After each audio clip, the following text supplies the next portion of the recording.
Chapter 33, The River of Voices. The path no longer ended at the horizon. It unfolded. The villagers, wanderers, and disciples walked beside Li Shen, their flames steady, their silence whole. Each step pressed into the soil like a verse, each breath carried resonance like a song. The world was no longer fractured. It was alive, remembering, speaking, and now it began to sing. The riverbed that had once been dry began to shimmer, not with water but with light. Golden and silver threads wove together, flowing across the stones, carrying memory downstream. The villagers gasped as the current touched their feet, not burning, not consuming, but awakening. Li Shen stood at the river's edge, his chest glowing with twin embers. They pulsed in rhythm with the current, steady and vast.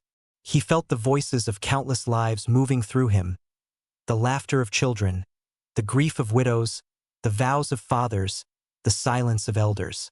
Each voice pressed into him, not to break him, but to remind him. The river spoke, not in words but in presence.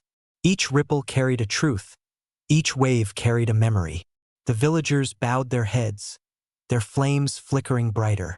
They felt themselves reflected in the current, their burdens lifted, their silences carried, their memories alive. Li Shen whispered, "We are not alone. We are flame.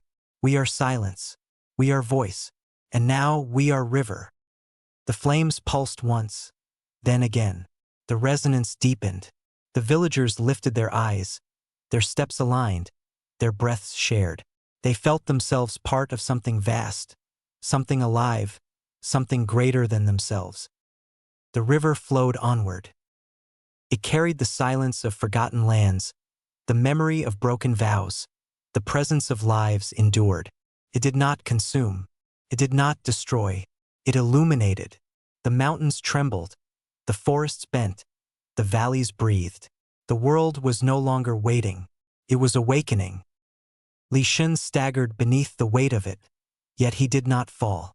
His chest burned, his breath faltered, but his steps remained steady. He understood. The flame was not his to carry. It was theirs, and theirs was becoming the world's. The villagers reached into the current. Their hands trembled, their flames flickered, but when they touched the river, they felt themselves reflected, not as shadows but as stories, not as burdens but as voices. The silence did not vanish. It became song. The river sang, carried laughter, carried grief, carried vows, carried silence.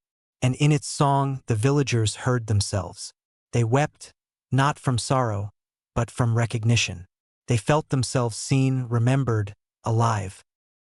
Li Shen stepped forward, not as one who carried burden, not as one who bore silence, not as one who awakened flame, not as one who remembered, not as one who became path, but as one who became river. And the river flowed with him. The vault had not given him flame to bear. It had given him flame to awaken. An awakening was not the end. It was the beginning.